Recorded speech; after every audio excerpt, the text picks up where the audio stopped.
ছেঁচড়া চোর চিনেন তো আপনারা? কলা চোর, কদু চোর, জুতো চোর, উহাদেরকে আমাদের আঞ্চলিক ভাষায় বলা হয় ছেঁচড়া চোর। ছেঁচড়া চোর চুরি করে ধরা খাইছে ডাকাতের সর্দার। ছেঁচড়া চোর চুরি করে ধরা খাইছে, আপনারা গণপিটুনি দিয়ে পাবনা সদর থানায় জমা দিয়েছেন।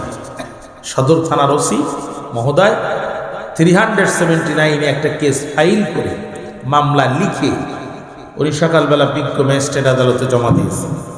ম্যাজিস্ট্রেট সাহেব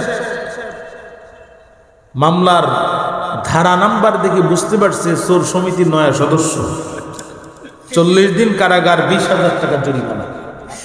একটা রায় লিখে চোরকে কারাগারে পাঠিয়ে দিয়েছে। সেখানে ছিল ডাকাতের সর্দার, তাড়া তাড়া মোষ, দেখলে মনে হয় বিয়ার 11 ধানের গোশ। এরকম মোসালা লোক আছে না সমাজে? আমাদের সাতক্ষীরার আঞ্চলিক ভাষায় একটা কথা আছে, করে করছে নেই। দেখবেন যারা বিড়ি খায়, সিগারেট খায়, তারা আর একজনের ঠোঁটের দিকে তাকিয়ে বলে, মামু একটু ম্যাচটা দেওয়া, আমারটা ধরাই নেই। কিন্তু জিজ্ঞাসা করে না যে মামু তুমি বিড়ি খাও কি না। ও ঠোঁট দেখেই বুঝতে পারে আমি যে মাল খাই আমার মামু একই মাল খায়। ডাকাতের সর্দার নতুন ছেঁচড়া চোরকে দেখেই বুঝতে পারছে আমি যে কাজের কাজী, সেই কাজের নয়া পাজি। ওরে ডাক দিয়ে বলছে, কাম হেয়ার, এদিকে ডিসক্রিপ ইউর অ্যারেস্ট হিস্টোরি, কিভাবে গ্রেপ্তার হলি বল। ও বলছে, আর বলবেন না গুরু, এই থেকে বল চুরি করা শুরু। আধুনিক যুগ, ছেলেরাও মাথায় চুল রাখে, মেয়েদের মাথায় তো এমনিতেই চুল থাকে। গভীর রাত্রিটা আমি করলাম ভুল, মেয়ে মনে করি এক ছেলের কানে হাত দিয়ে দেখি, মেয়ে মনে করি এক ছেলের মাথায় হাত দিয়ে দেখি লম্বা লম্বা চুল। মনে করলাম এইটাই বাড়ির সবচেয়ে বড় মহিলা, হবে না ভুল। কিন্তু সর্বনাশ, কানে হাত দিয়ে দেখি সেখানে নেই দুল, ভেবি পাই না কুল। পায়ে হাত দিয়ে দেখি একই অবস্থা, সেখানেও নেই নুপুর, রাত তখন দুপুর। হাতে হাত দিয়ে দেখি তাও একই অবস্থা, সেখানেও নেই ঘড়ি। ও পুরুষ কি নারী, এই চিন্তা করেই মরি।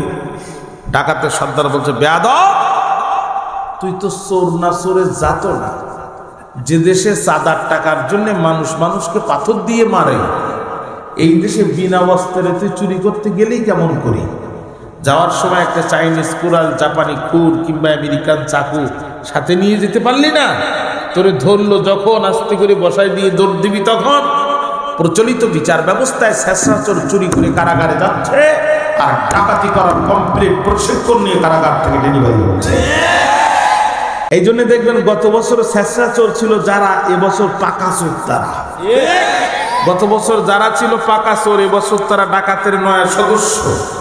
গত বছর যারা ছিল ডাকাতের নয়া সদস্য, এবছর তারা ডাকাতের সর্দার। গত বছর যারা ছিল ডাকাতের সর্দার, এবছর তারা পূর্ব বাংলা ML জনযুদ্ধ নিষিদ্ধ কমিউনিস্ট পার্টির আঞ্চলিক কমান্ডার। আমরা 55টি বছরে দেশে যে আইন দিয়ে বিচার করেছি, এটা হচ্ছে নিজের হাত।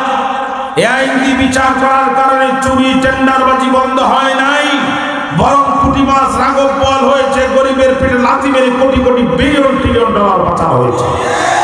আজকে যদি আমার দেশের সুপ্রিম কোর্টে, আমার দেশের জজ কোর্টে, আমার দেশের জুডিশিয়ারিতে, আমার দেশের ম্যাজিস্ট্রেসিতে সূরাতুল মায়েদার 38 নম্বর আইন দিয়ে যদি বিচার করা হতো, যে দেশের ধনী মানুষের সাতটা থেকে ফেলে দেওয়া পচা খাদ্য ডাস্টবিনের কুকুরের সাথে গরিবেরা ভাগাভাগি করে খায়, যে দেশের নারীরা পেটের ইজ্জত বিক্রি করে পেটের ক্ষুধা নিবারণ করে, যে দেশের ছোট ছোট মাসুম বাচ্চারা একটি কম্বলের অভাবে মারা যায়, এই দেশে যারা